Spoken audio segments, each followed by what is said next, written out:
আমি কোনো ধর্মকে ছোট করার জন্য এই ভিডিওটা বানাচ্ছি না। এই ভিডিওটাতে এই মানুষটা কি বললো সেটা শুনুন তোমরা।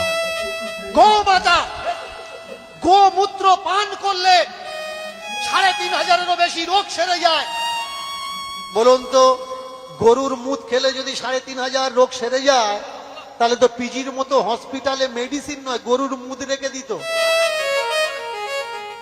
তবু আপনি বলছেন গরু আমাদের মা।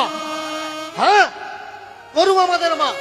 গরু যদি আমাদের মা হলো, ভগবান শ্রীকৃষ্ণের স্ত্রী রুক্মিণীর বিবাহের কারণে ১,০০,০০০ গরু কাটা কি করে হয়?